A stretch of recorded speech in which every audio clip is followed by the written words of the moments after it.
एक दिन बच्चों ने पिकनिक जाने की बात कही। ये सुनते ही अंकिता की रूह कांप गई, क्योंकि उसे एक पुराना किस्सा याद आ गया। ये बात तब की है जब अंकिता 10वीं क्लास में पढ़ रही थी। एक दिन टीचर ने पिकनिक का प्लान बनाया था। अपने सभी दोस्तों के साथ अंकिता ने भी जाने के लिए हाँ कर दी।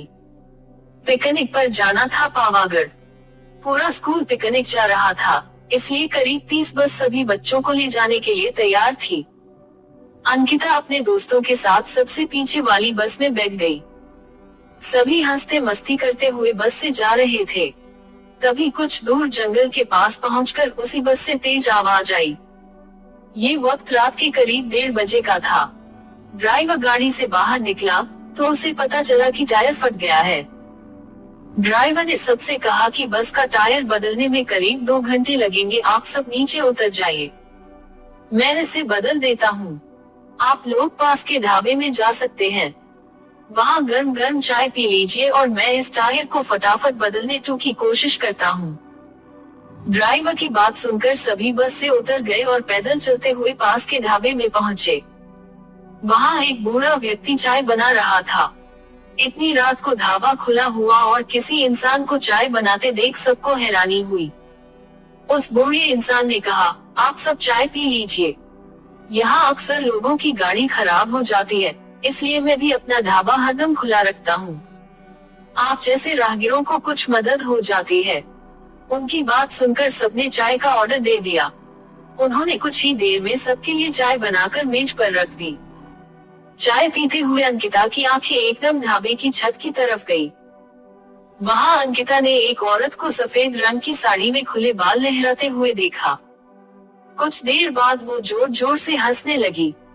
भले ही हंसने की आवाज किसी को सुनाई नहीं दे रही थी, लेकिन अंकिता ने उसे मुंह खोलकर हंसते हुए देखा था। ये सब देखकर अंकिता ने डर के मारे आंखें नीचे झुका ली। कांपते हुए किसी तरह से अंकिता ने चाय दोबारा पीना शुरू ही किया थी कि उसी वक्त जोर जोर से किसी के चिल्लाने की आवाज जंगल की ओर से आई। ढाबे में बैठे हुए सभी बच्चे और टीचर उस आवाज को सुनकर डर गए। सबको डरा हुआ देखकर उस बूढ़े इंसान ने कहा कि मैं देखकर आता हूँ क्या हुआ है, आप लोग यहीं बैठे रहो। इतना कहकर वो आवाज की तरफ बढ़ गया। तभी एक लड़की को खून की उल्टी लगातार होने लगी। उसको देखकर सबकी हालत और खराब हो गई। उसी समय एक टीचर ने कहा कि तुम सब आग जलाओ और उसके बगल में बैठ जाओ।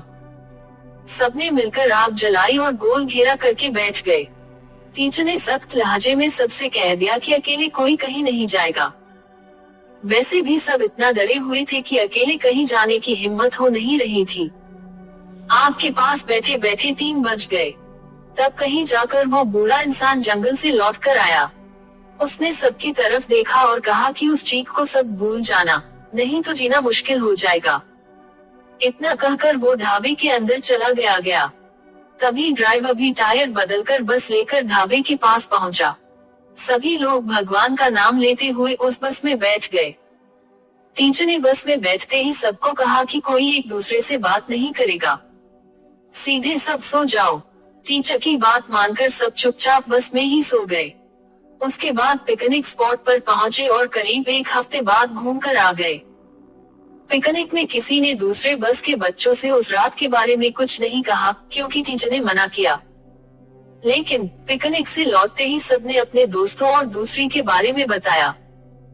आज पिकनिक का नाम सुनते ही यही भूतिया ढाबे की कहानी अंकिता के मन में आ गई और बच्चों को पिकनिक भेजने से उसे डर लगने लगा।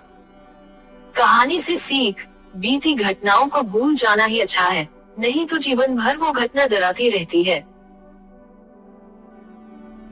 तो आप ऐसी मजेदार कहानियाँ देखने के लिए हमारे चैनल चुलबुली कहानियों को लाइक करें, शेयर करें और सब्सक्राइब करें।